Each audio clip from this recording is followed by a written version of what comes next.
जय हिंद दोस्तों। हर हर महादेव। रामेश्वर तीर्थ।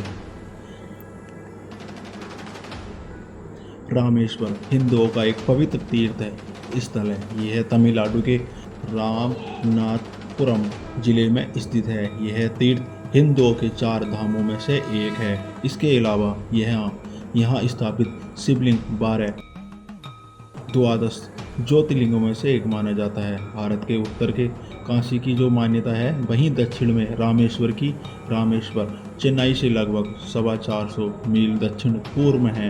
यह हिंद महासागर और बंगाल की खाड़ी से चारों ओर से घिरा हुआ है एक सुंदर शंख आकार द्वीप है। बहुत पहले यह द्वीप भारत की मुख्य भूमिका के साथ जुड़ा हुआ था, परंतु बाद में सागर की लहरों ने इस मिलाने वाली कड़ी को काट डाला, जिससे वह चारों ओर पानी से घिरकर टापू बन गया। यह भगवान राम ने लंका पर चढ़ाई करने से पूर्व पत्थरों के सेतु का निर्माण करवाया था, जिस पर चढ़कर वानर सेना लंका पहुंची, वह विजय पाई। बाद में राम ने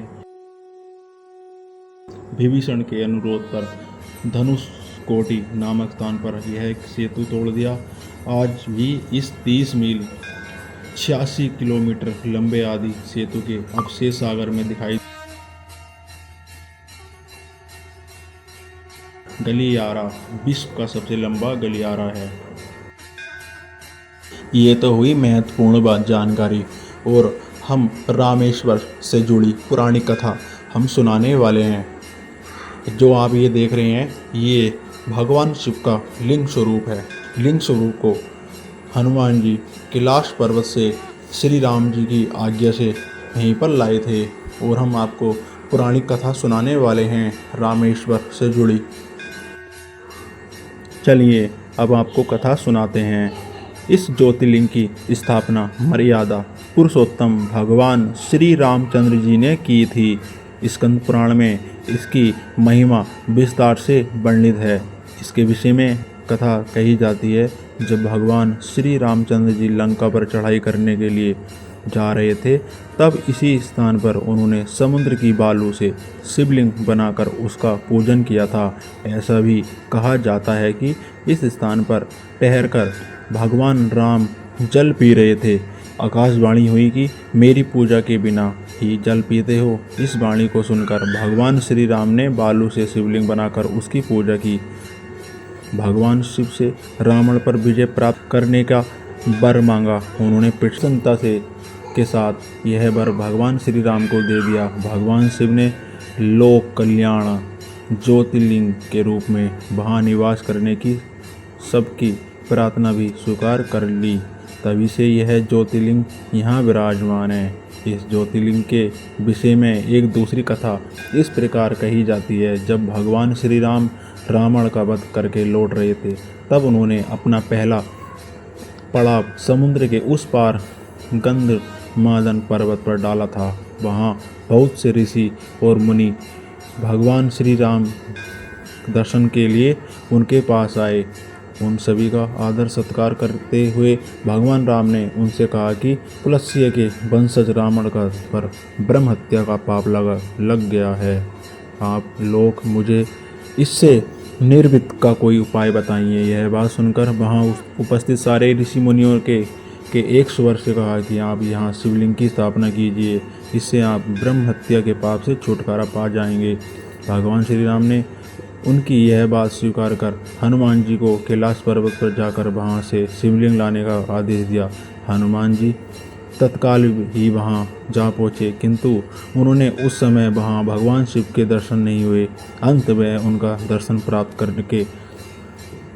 करने के लिए वहीं बैठकर तपस्या करने लगे। कुछ काल पश्चात शिव जी के दर्शन प्राप्त कर हनुमान जी शिवलिंग लेकर लौटे, किंतु तब तक शुभ मुहूर्त बीत जाने की आशंका से यहाँ सीता जी द्वारा लिंग की स्थापना का कार्य कराया जा चुका था। हनुमान जी को यह सब देखकर बहुत दुख हुआ। उन्होंने अपनी व्यर्थता भगवान श्री राम से कही। भगवान ने पहले ही लिंग स्थापित किया जाने का कारण हनुमान जी को बताते हुए कहा कि यदि तुम चाहो तो इस लिंग को यहाँ से उखाड़ कर हटा दो। हनुमान जी अत्यंत प्रसन्न होकर उस लिंग को उखाड़ने लगे, किंतु बहुत प्रयत्न करने पर भी वह टस से मस नहीं हुआ।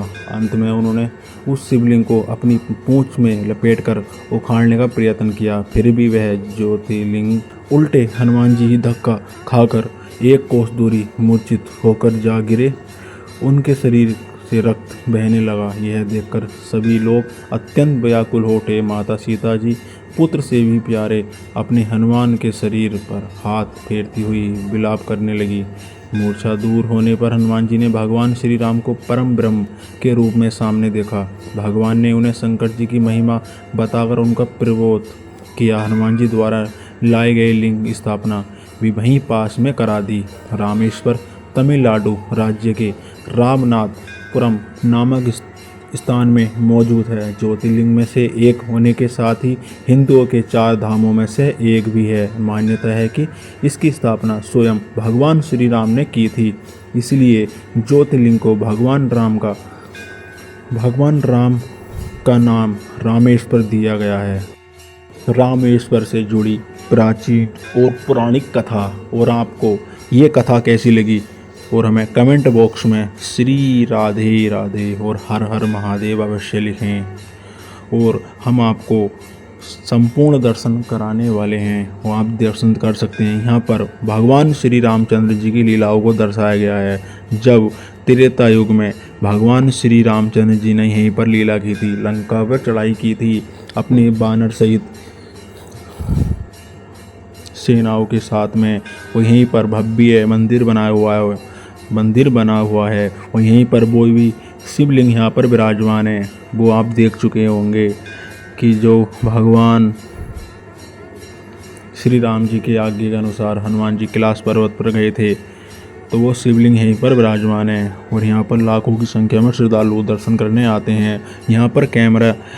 यहाँ पर मोबाइल ले आना अलाउ नहीं है, इसलिए हम आपको अंदर के दर्शन नहीं करा सकते। और यहाँ पर बाहर प्रांगण के दर्शन आप कर सकते हैं। यहाँ पर देखो, यहाँ पर कितना भव्य सुंदर व्यू है। यहाँ पर लाखों की संख्या में यहाँ पर श्रद्धालु आते हैं, यहाँ पर फ़ोटो भी खिंचवाते हैं। ये भैया राम सेतु, यहीं पर भगवान राम ने सेतु का निर्माण किया था।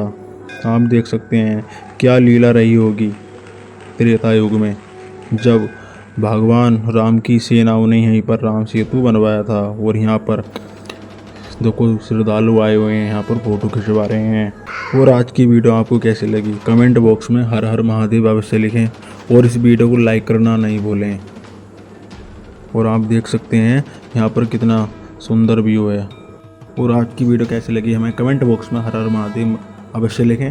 और हम मिलते हैं आपको एक और नए ब्लॉग के साथ में। श्री राधे राधे, हर हर महादेव।